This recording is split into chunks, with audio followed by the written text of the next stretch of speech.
Western Springs. I first heard about 5G only 2 weeks ago when I attended a similar meeting in Hinsdale, and I was just appalled and shocked by all the things I learned there, and I realized that so many people had no idea about this rollout and what it means for the western suburbs. And so I asked this 5G task force to come to our library and share with us all the information they gathered.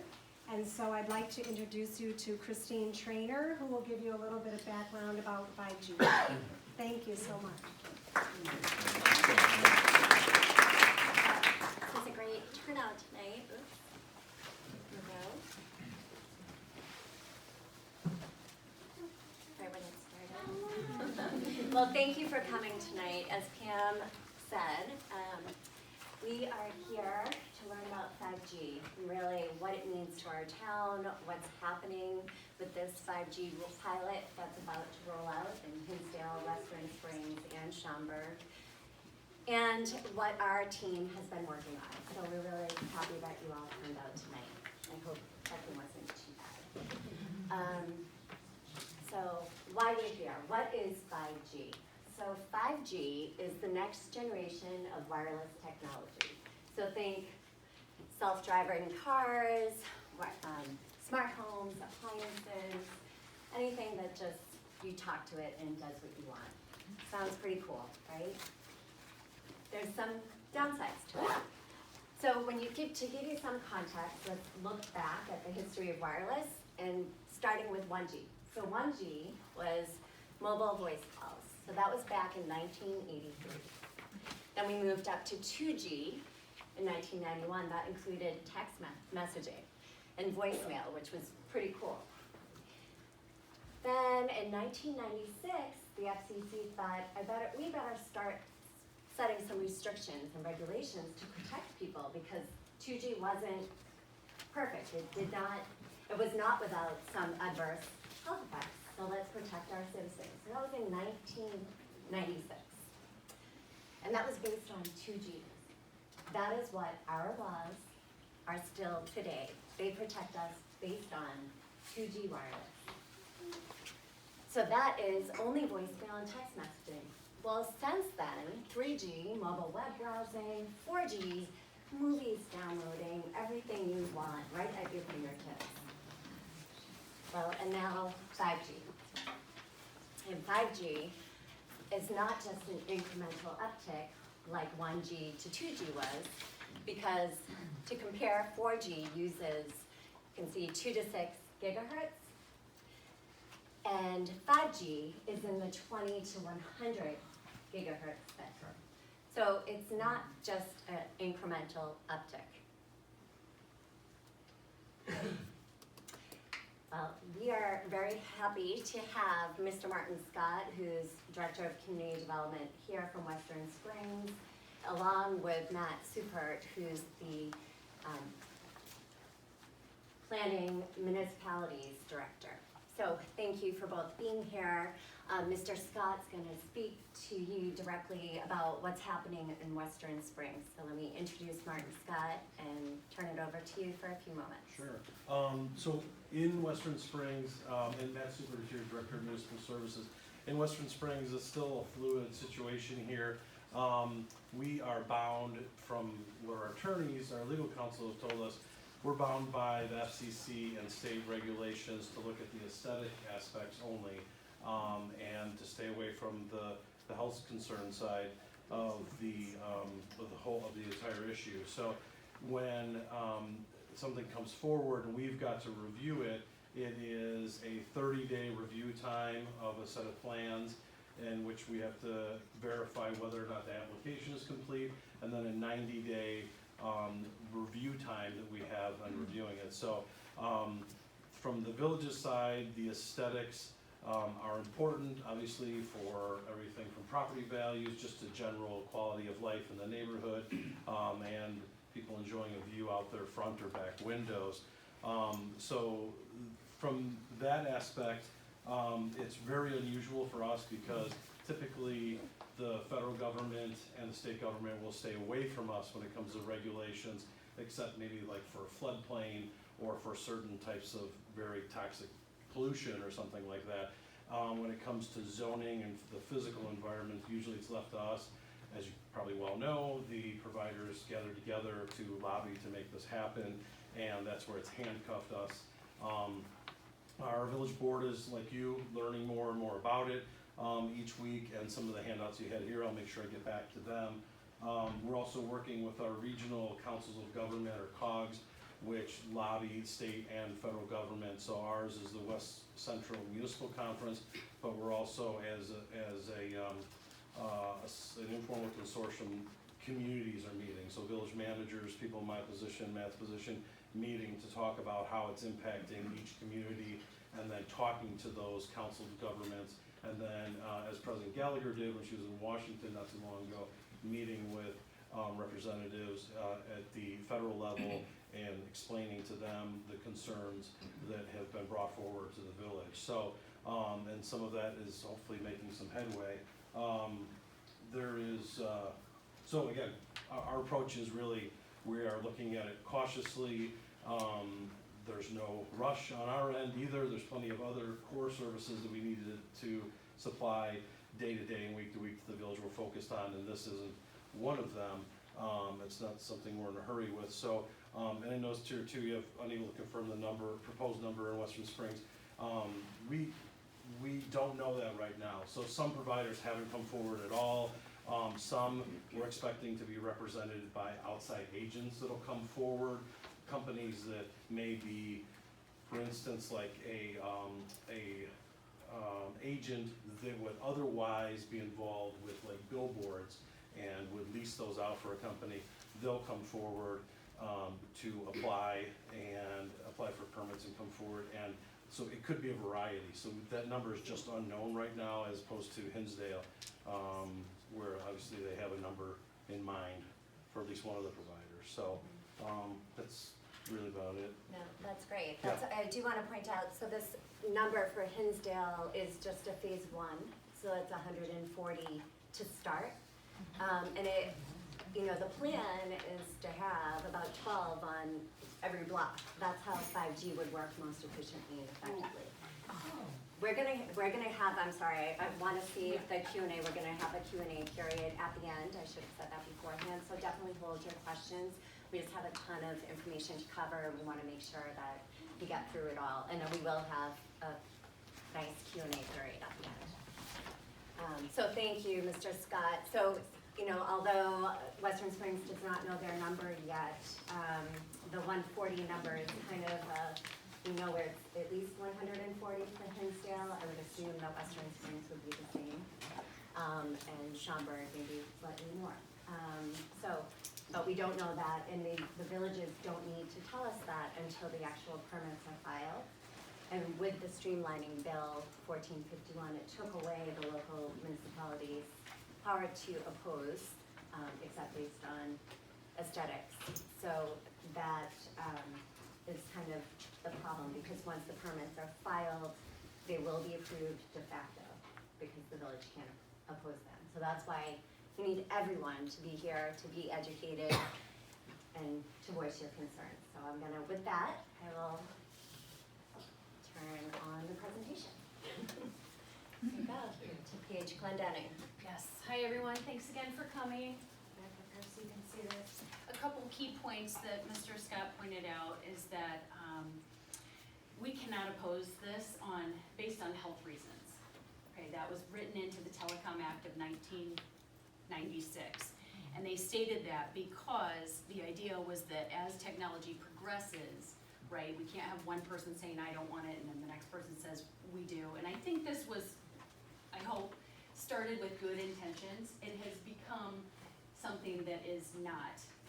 There are ill intentions with this, and there were a lot of lobbying, time, money, dollars, and extraordinary amount of money spent lobbying to get that bill through, as well as the streamlining bill. So that's a red flag. If you can't protect yourself or raise any kind of concern about health on a technology that's gonna be in your front yard, that should be a red flag, right? The other red flag that should be raised, they file a permit the village can do nothing. Even if you decline the permit, you don't approve it, it is default approved within 90 days. That should be another red flag. This is all paving the way for these big telecom for-profit companies to put things in your front yard that are not safe. Aside from that, it's hideous. Nobody wants this in their front yard. Nobody wants to buy a home with this in their front yard, okay? Now, this is actually one that is in Hinsdale right now. I can't imagine they're gonna put this in someone's front yard, but this is an existing pole that is in Hinsdale by the train station right now. We don't know exactly what it's gonna look like because our village is trying to make it difficult for this to happen because their only avenue is to play with the aesthetic angle on things, and so they keep changing the design standards. So they wouldn't share with us what it's actually going to look like because it may be slightly different when it actually happens. But also, you don't want people to say, oh, that's not so bad, because it is, clearly. Okay, something else to consider is that an overwhelming 94% of homebuyers, renters, surveyed said they are less interested, would pay less for a property near a cell phone tower or antenna. I don't think that should really surprise anyone, especially the real estate agents in the audience, right? The impact on home prices, it can be as much as 20% less that you'd be willing to pay for a home with an antenna in the yard, okay? 79% said under no circumstances would they consider a home with an antenna in their front yard, and then 90% said they were concerned about it. Now, the interesting part about this is this data is a few years old, so those antennas have only multiplied since this study first came out. All right, don't just take our word for it.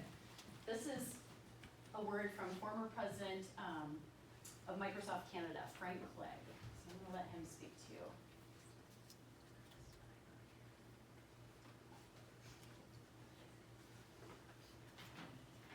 Hello, I'm Patrick That's Stewart. not him. Right now, over 17 million.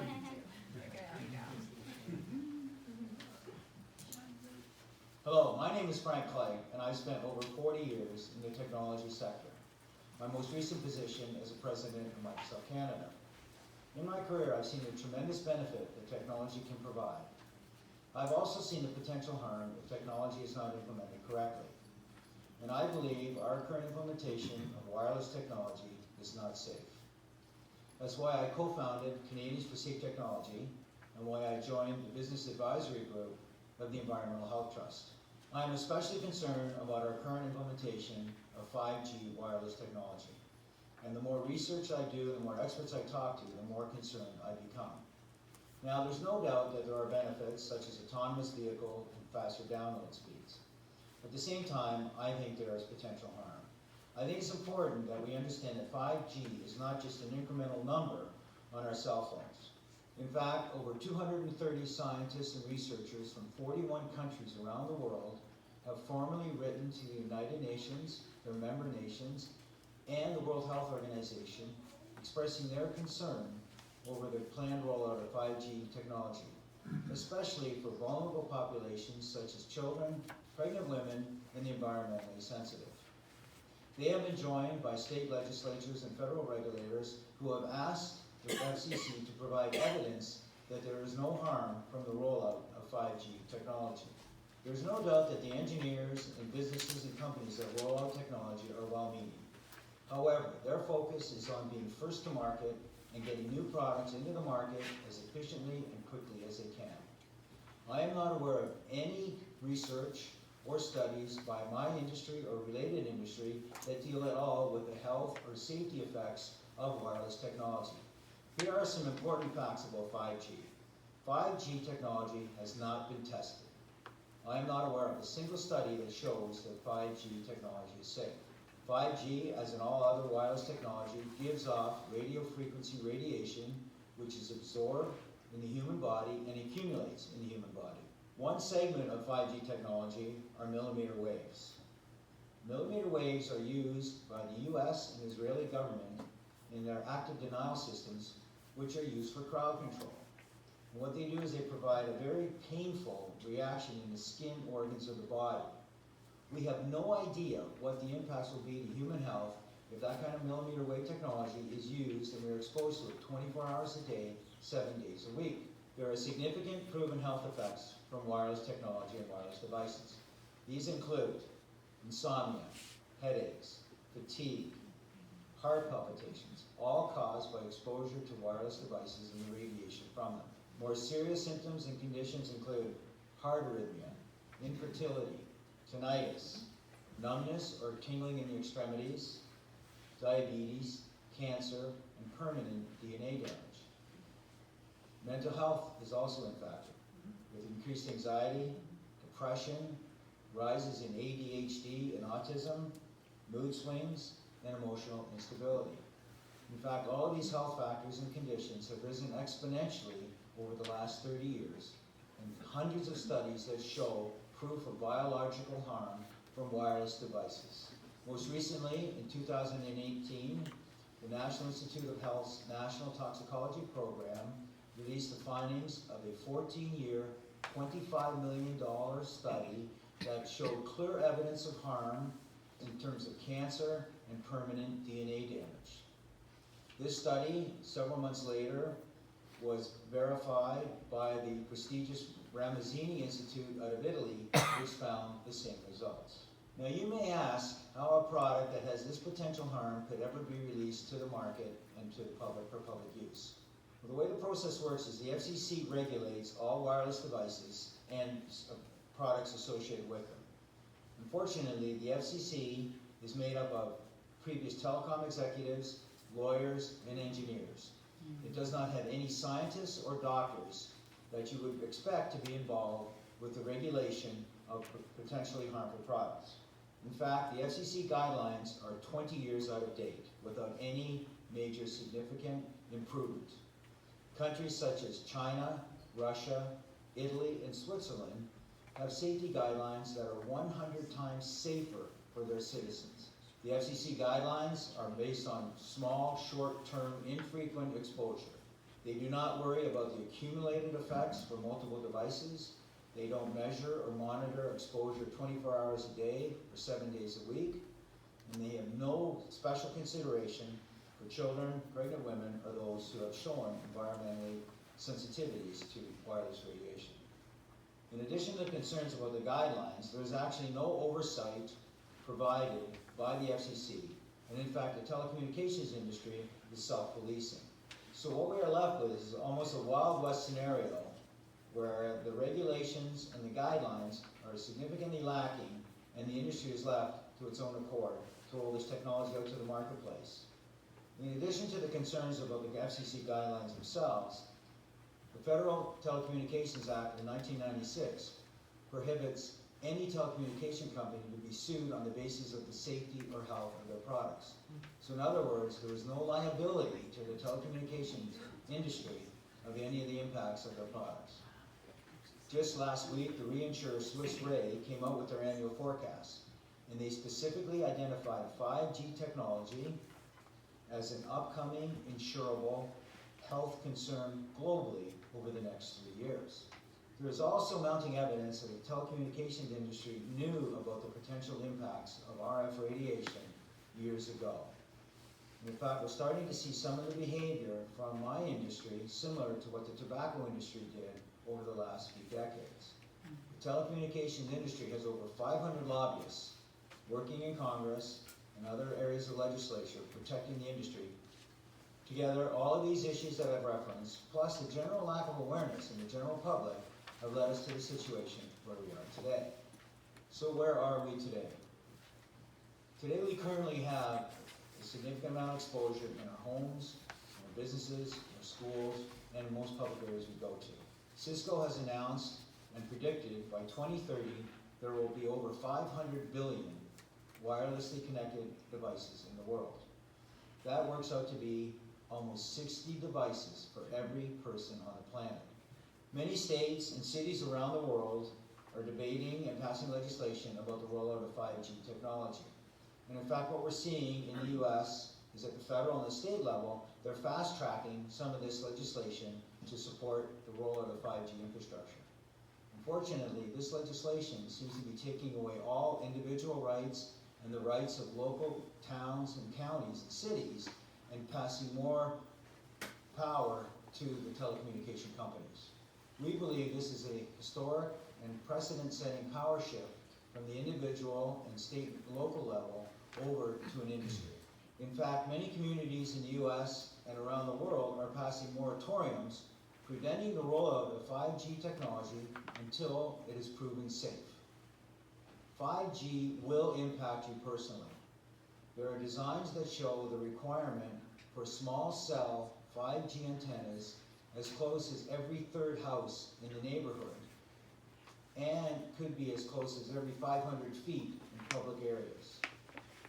The impact of that radiation at that level of frequency and intensity and power, 24 hours a day and 7 days a week, is unprecedented and is not understood.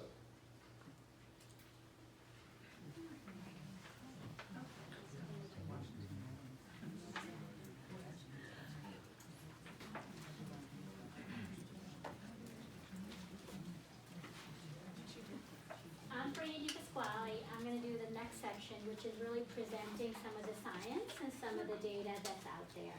Sometimes when we read a lot of these things, we kind of find little tidbits of facts over here. My job is to kind of put all of those facts in perspective for you. Important to know, this is not my data. This data is available to all of you. PubMed, 5G Crisis, largely extracted data from Physicians for Safe Technology.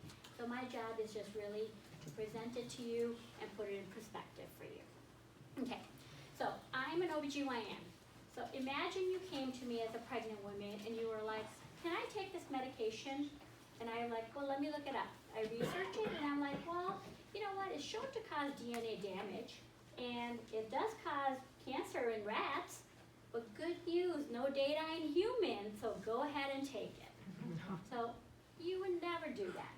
I would never tell you to do that. In fact, that would be considered malpractice. Because in science, what we tend to do is we tend to practice the precautionary principle, which basically says that when an activity raises threat of harm to human health or environment, precautionary measures should be taken even if cause and effect relationships are not fully established. So what I want to show you today is what the data is on 5G and how this precautionary principle is not being used. And so, why do we worry about all of this? What does electromagnetic radiation or anything have to do with us? Well, we are all basically at a cellular level, a big electrical, chemical machine. All of our biology, cell biology, how do we work? We're just a bunch of chemical and electrical reactions put together. And there's electromagnetic fields all around us. Earth is a big magnet. The universe oscillates in magnetic fields and stuff. And all of these things affect us. They affect our cellular physiology. When we talk about electromagnetic spectrum, we're really talking about this sort of spectrum over here. And as a general rule, we divide it into non-ionizing and ionizing radiation. So when we are talking about cell phones and stuff, we're basically in this non-ionizing component and stuff. When we're talking about 5G, so what's happened is, this area of the spectrum is already used with radio waves, cell phones and stuff. So to really do that level of connectivity that 5G requires, you gotta move up the spectrum a little bit. So you're in the microwave range, basically. And so what happens there? Well, a lot of people are like, well, it's non-ionizing radiation, it's low frequency and stuff. It's very important to remember that the low frequency and non-ionizing, when they're talking about just where it falls on the spectrum. They're not talking about its effect. Because this non-ionizing radiation definitely has an effect. It definitely can affect our physiology. The effect is not the same as the ionizing radiation. There, okay, so you've got cancer, you're getting radiation, it's going to kill those cells directly, the effect is right away, you know exactly what happens. No, non-ionizing radiation works much slower. It changes our physiology. And when it changes our physiology, the effect can take a long time to show. And cause and effect is not as easy to put together. And in addition, whenever we're changing the physiology, we really are taking into what we call like the host response. So really, it's the vulnerability of the person that you're starting with, because we're all starting with a different physiology to begin with. So, where did all of this data start to come in, and what is the data? So there are some data in like the 40s, 50s, 60s and stuff. A lot of that is much more like on radar and things that the average person is not exposed to. The main data on low magnetic field cellular radiation, like you would do in like cellular communication, really started to come in like the mid-1990s when there were two landmark studies. Dr. Lai and Singh at University of Washington was able to prove that low-level magnetic radiation to the level that's given off by a cell phone is able to cause double-strand and single-strand DNA breakage. And so this was very soon confirmed by another lab, independent lab, basically in like the same year. And DNA damage is how mutations happen. DNA damage is what eventually leads to cancer and stuff. So while the scientific community was just kind of wrapping themselves around this and saying like, wow, what are the implications of this? What should we do? This is like the same year that the Telecommunication Act of 1996 was signed. And as we've mentioned before, what it was an act that was meant to deregulate the telecommunication industry, but what it ended up doing is just like any bills when it's passed, there's a whole bunch of riders added on. And eventually, one of the more important riders for us is the fact that it allowed us not to be able to sue the telecommunication on health basis. It kind of took that protection away from us and stuff. So, it's just interesting, how things go. While this is happening, this Telecommunication Act is being passed, and at the same time, Dr. Lai, who is basically the head of the electromagnetic, he's the editor of the electromagnetic magazine, he is, journal, he's basically done more studies on this, his lab gets defunded and stuff. So there is definitely a little bit of like a conspiracy theory woven into this lecture, so take it for what it is, right? We all know this is how the game is played. We all know there's lobbying. We all know it's a fact. And unfortunately, this has happened to us along the way here. And so after these studies came a whole bunch of other studies in like the early 2000s. And what these in total showed was that again, low-level ambient level cellular radiation, not high intensity, evokes a stress response.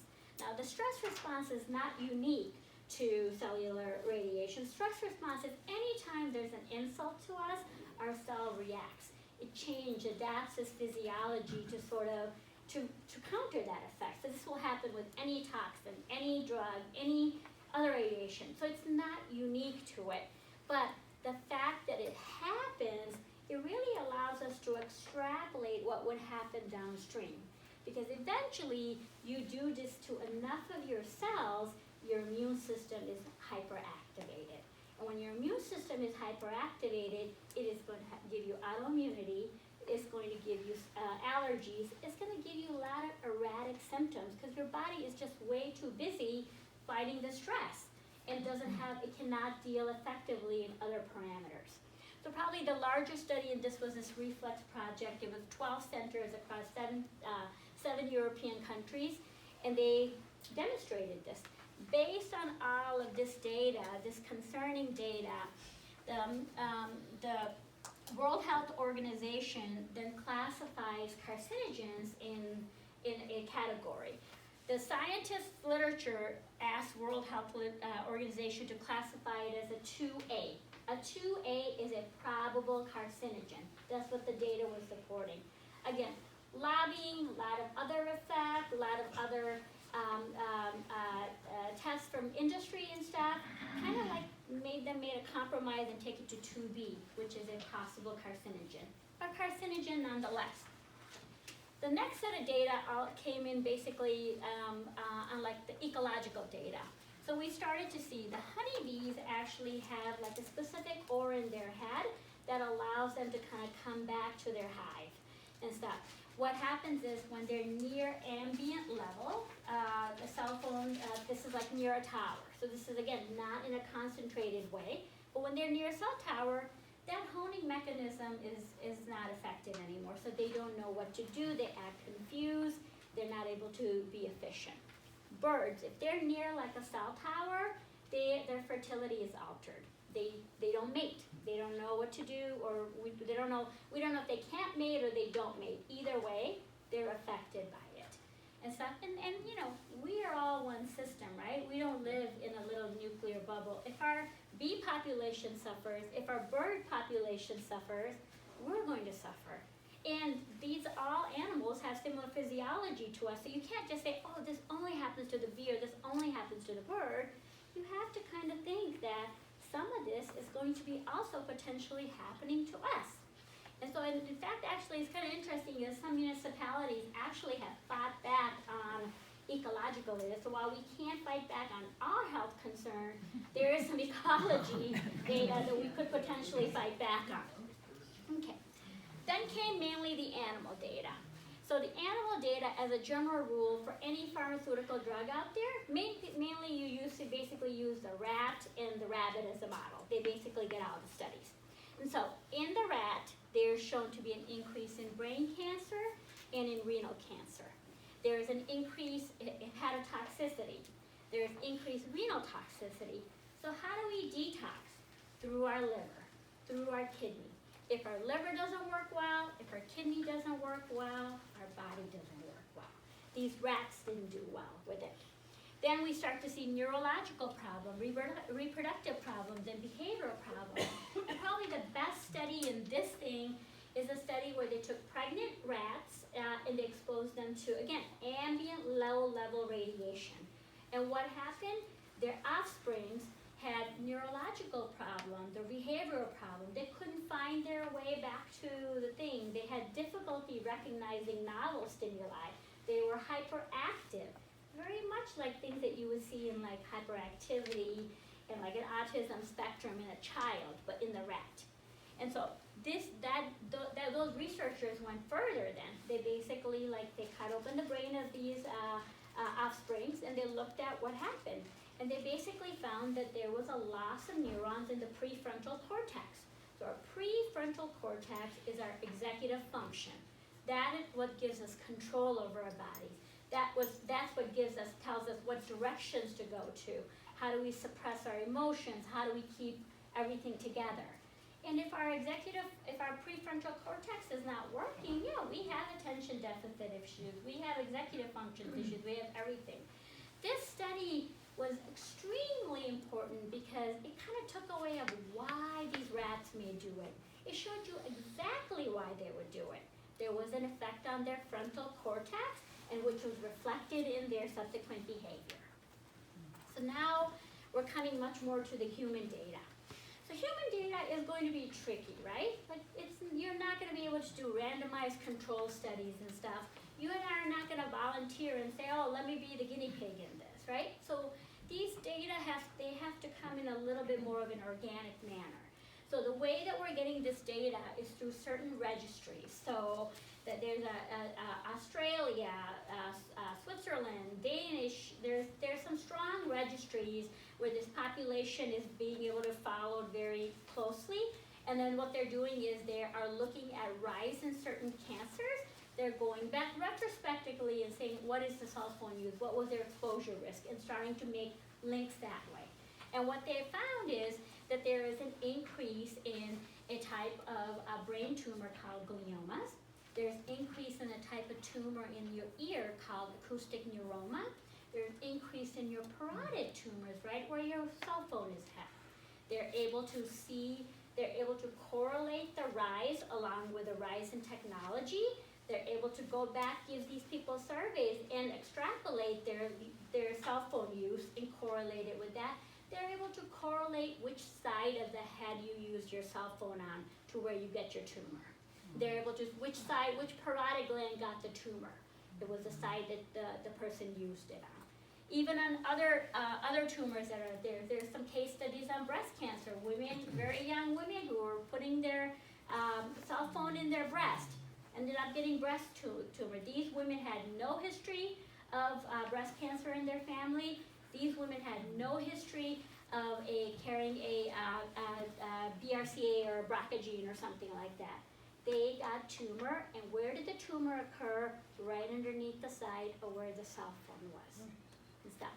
So these data are starting to accumulate, but they're gonna, again, come in a very organic way. And the very important thing also with cancer is cancer has a latency of 10 to 30 years.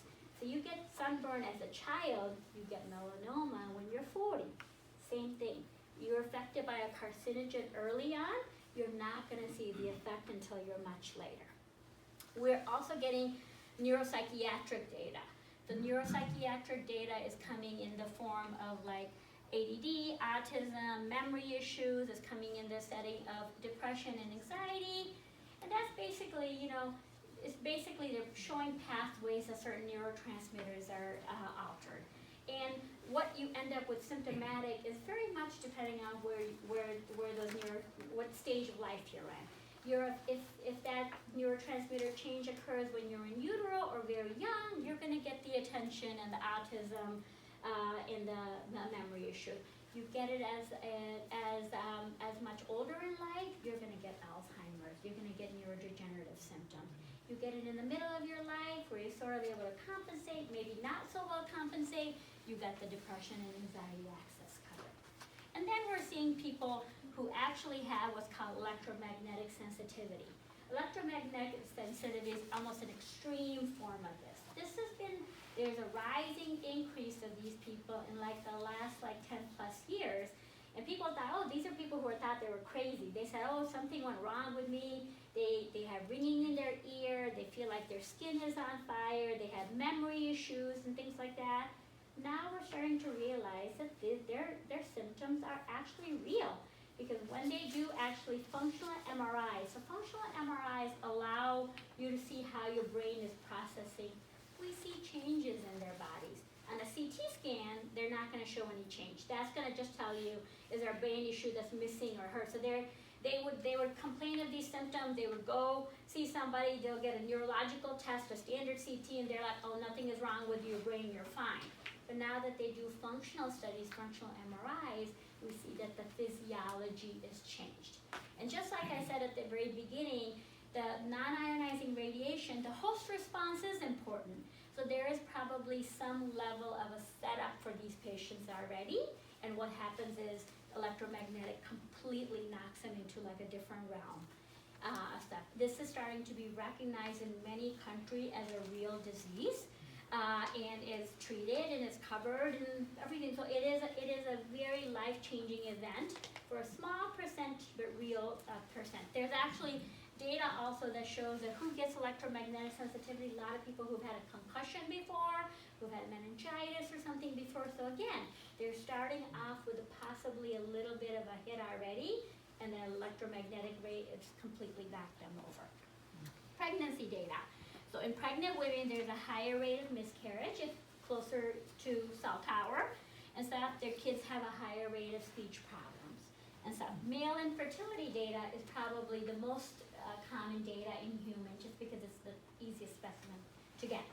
And stuff.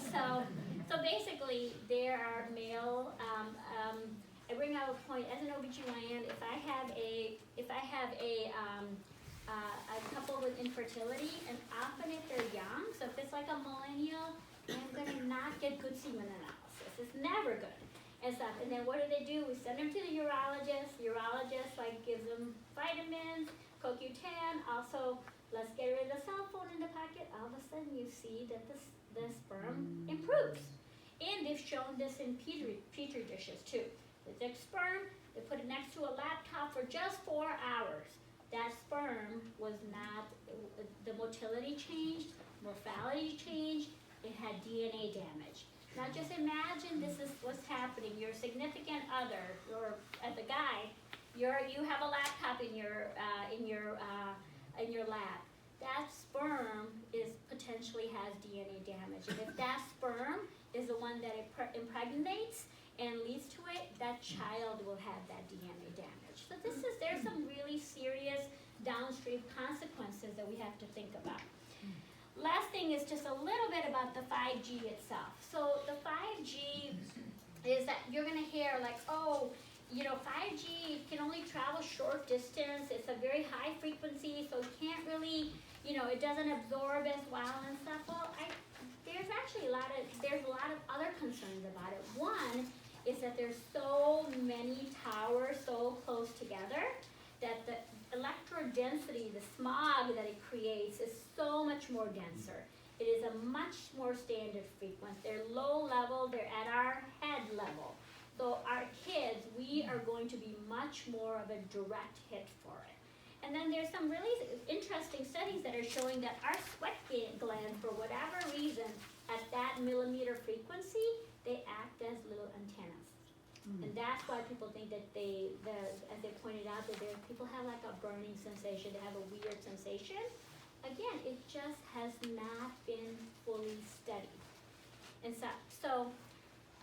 and then the other common things is that there is some data not just on towers. Because one of the stuff is that so far a lot of the studies I've given you, those are for people who are holding phones close, so it's more cell phone radiation. Well, what about towers? Well, there is some also epidemiological case studies on these. So California firefighters, about a decade ago, the California fire station got an antenna on their roof. All of a sudden, the firefighters had memory issues, they had headache, they had coordination issues and stuff. Well, they went to their union. The union looked to investigate what happened and stuff. And basically, the one thing they found was the antenna was a new thing. They removed the antenna, their symptoms went away. Ramazzini study. The Ramazzini study that was mentioned earlier, the important thing of that is that also takes a lot of the data that we have. Instead of saying to cell phone, it's connecting it to far field radiation, which is cell tower radiation and stuff. And then finally, like some of the experience we're seeing, so like the Swiss experience. So there's a city in Switzerland that basically had a rollout of 5G. People started having memory issues, there was an increased autoimmunity, there was increased headaches and stuff. And now there's demonstrations to really kind of stop that. So basically, lots of data out there and a lot of pieces. And I would be the first one to admit that there is no concrete data yet, but at the same time, going back to the precautionary principle, there should be more data before we become guinea pigs to this, right? It just makes sense, right? So why does this happen? Again, kind of going back to the point that we need to educate ourselves. We need to have this data in mind. We need to reach out to telecom and say it's not acceptable. The reason all of this hasn't been there is that government funding for research over the years has really gone down. And what happens when that happens? Private sector, telecom, all of them, they set in. And there is an inherent bias when they're doing the study, right? If a pharmaceutical company spends millions of dollars, they're not out to prove themselves wrong, they're out to prove themselves right. And statistics can be played with. So I can change how long it takes to call something long-term use. If I set it at like 5 years versus 10 years, I'm gonna have different data correlated, and I can pick and choose which data I want to pick. But my goal is just to really give you some idea of what the data is out there and just sort of help you become better educated and then help you become more of an advocate for ourselves so we don't just sort of get run over by this and we know how to act. And to lead into that, I'm going to hand this off.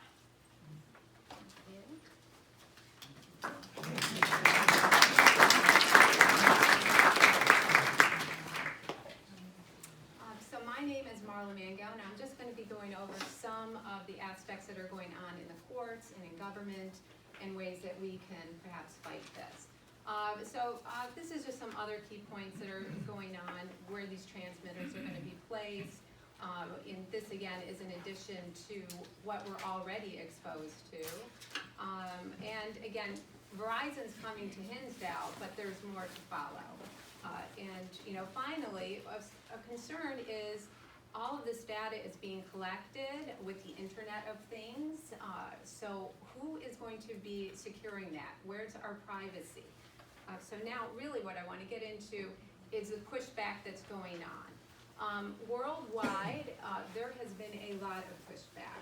For example, in Belgium, the Minister of Environment, she said the people of Belgium and Brussels in particular, because they were rolling it out there, are not guinea pigs whose health I am going to sell out.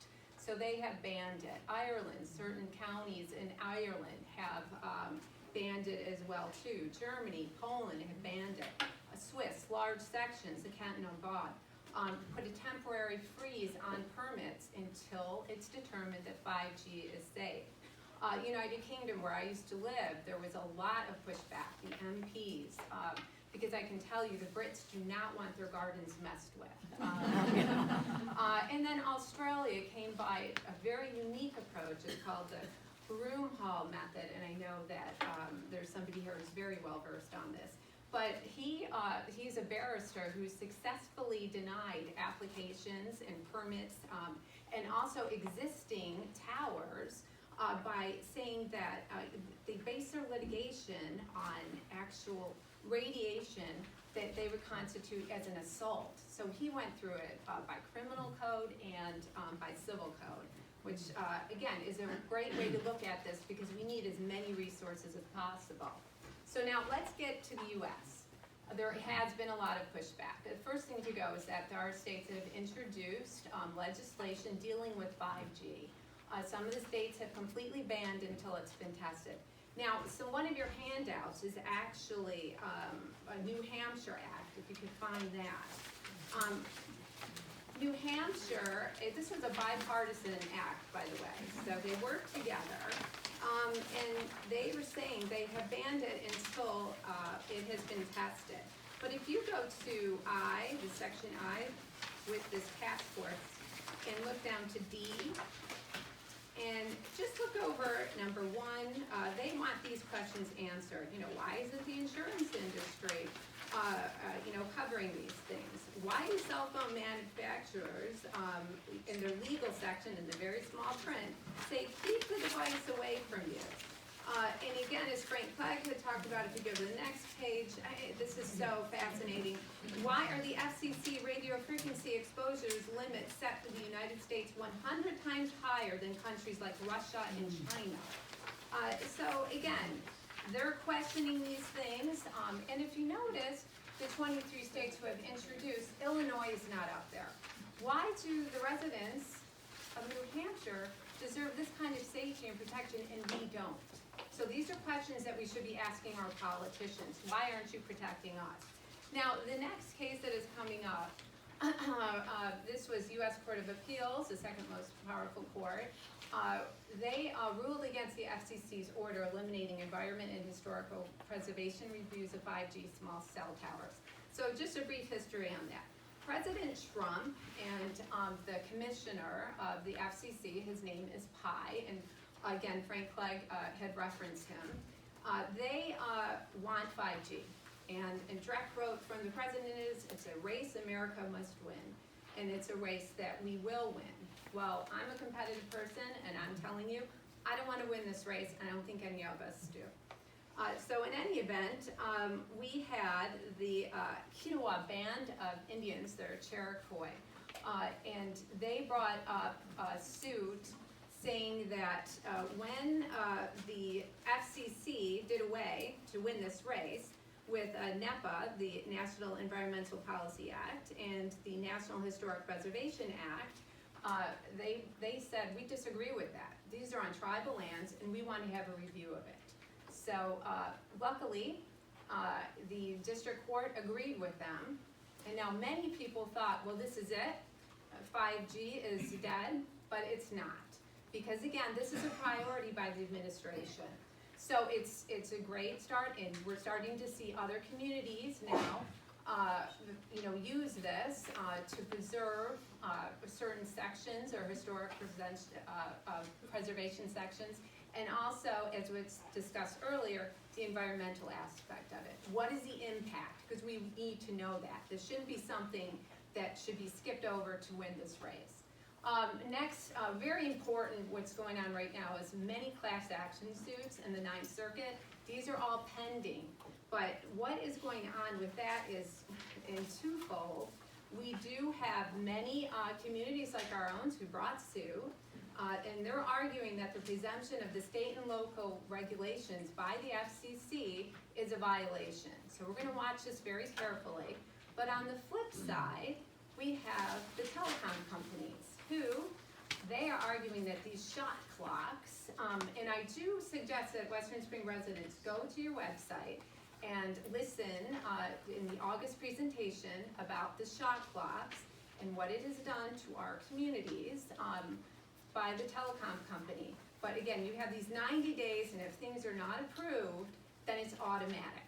Well, the telecom companies want that automatic, so they're arguing this further, that they want it strict so that they can just come in.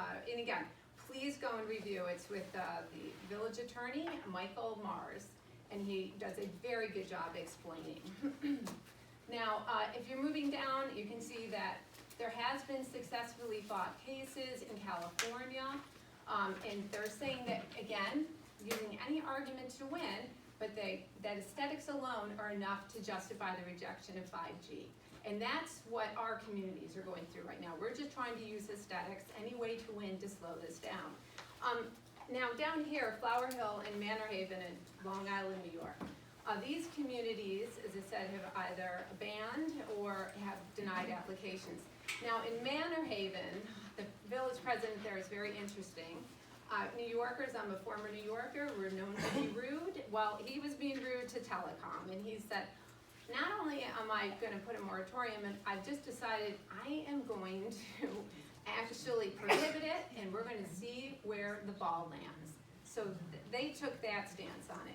Rye City, New York, similar things. They denied the wireless providers, and they won this case. And now they're saying that the telecom companies must provide noise, sight, and health impacts before they allow them in their community. Now, the very exciting one down here, in which relates more to us, and if you look at the Florida League of Cities statement handout, this is very similar to what we are facing in Illinois. So a group of cities got together, the Naples area, if you're familiar with that, and they said, what you did with this Small Cell Act was a violation to our Florida Constitution. And so now this is pending, they're arguing it. But if you notice, what they said is very true. It's a shocking example of corporate greed foisted onto taxpayers. So I highly recommend that you read that, because this is something that we can do to combat as well too. Now, we do have some local update. On October 24th, as it said here, your own village board president here, Alice Gallagher, actually sent out letters, and she asked this very important question to the sponsors of the bill. Will the mass implementation of small cell wireless facilities in residential neighborhoods be harmful to the public? To date, we do not have an answer on that. But your village board president should be commended for asking that question. November 12th, State Senator Stacey Glodiak states on the record that she is going to establish a task force. She's going to introduce legislation. So again, when we have our state senators acting on our behalf in our best interest, we want to thank them and support them. November 13th, again, that's a handout. Senator Durbin responds to a constituent who is very concerned, so he submitted this to us for you all to read. Senator Durbin believes that the FCC has the proper guidelines for human exposure. So this was a very disappointing response from him. And again, we would like him to do better for us, similar to what Blumenthal has done in Connecticut, and that is another handout as well too.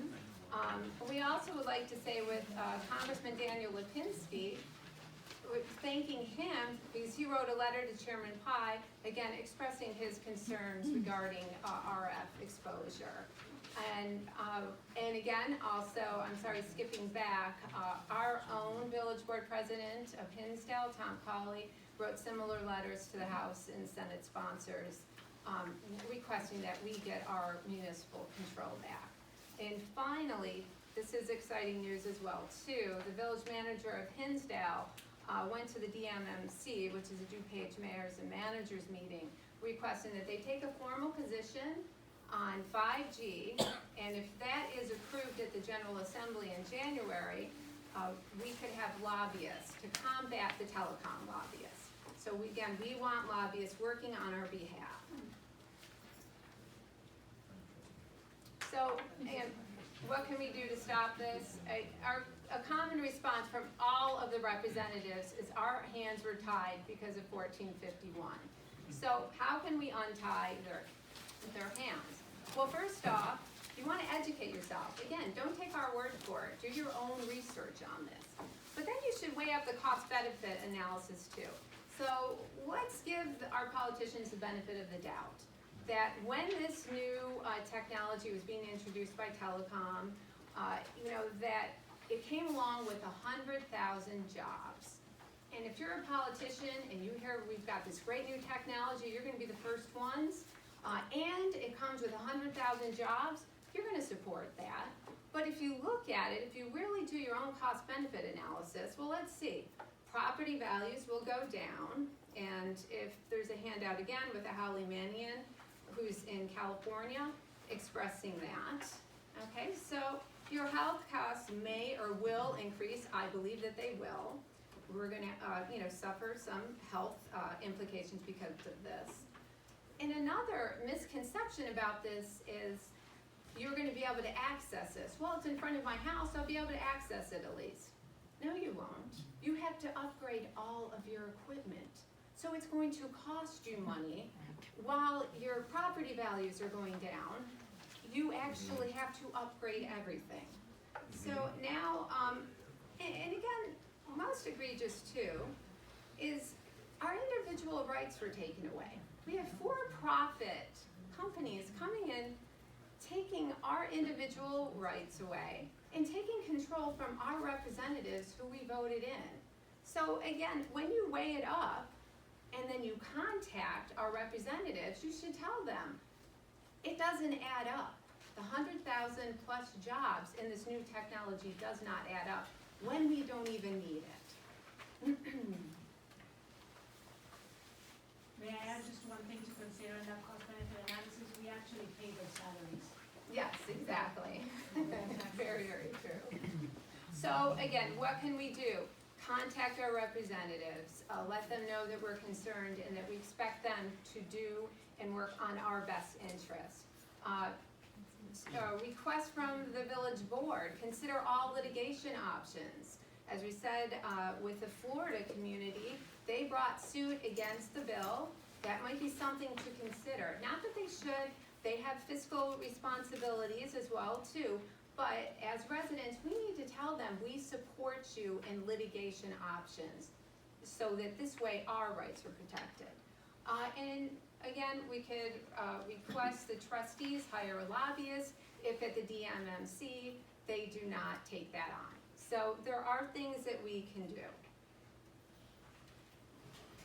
In addition to that, if you have not joined the Facebook group, please do.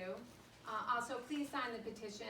The politicians do pay attention to that. They were very, very impressed how many people had signed the petition. This is interesting as well to fill out the survey. One of our trustees had recommended that we do this survey with the number of devices we have, because this way we could go back to the providers and say, we're your consumers, these are our devices, and we're not going to use you any longer if you implement this rollout. Again, we want to call and email our legislators. To be honest, I've been calling Sean Kasten's office every week and emailing him. Put it on your to-do, brush your teeth, call them. And again, continuing down the line, we really need their assistance to push this along. Help raise awareness. After you've educated yourself, again, don't take our word for it. Don't take anybody's word for it. Do some research on this. And we welcome, share your ideas and suggestions. and take the initiative though, because we've gotten some great ideas. Well, why don't you FOIA or look into the Environmental Protection Act and do this and that? I'm here to tell you, we have no attorneys, we have no lobbyists on our behalf. So if you have a great suggestion, please take the initiative. And this leads us back to Pam Conlon. Again, she attended the meeting 2 weeks ago. She was away, and now here we are today because of her initiative. And that's what we all need to do. Do not think that we're gonna be able to do this by ourselves. One person can make a difference, but all of us can stop 5G. So with that, I would like to turn it over to any questions and answers. And again, any suggestions from the community that will help us stop this. Great. Before questions too, in case people start to head out, make sure to take the handouts that Marla referenced. But there's a take action sheet as well that has all of the legislators' emails, telephone numbers, a sample email script. It's really, it has the petition, it has the survey, it has everything on there. So make sure you grab that handout. And if you're out, we have more. Yes. Can you send around the slides that you showed to everybody, to the email list? To the, if you can please email us at stop5ghinsdale@gmail.com and we'll get you other information we need.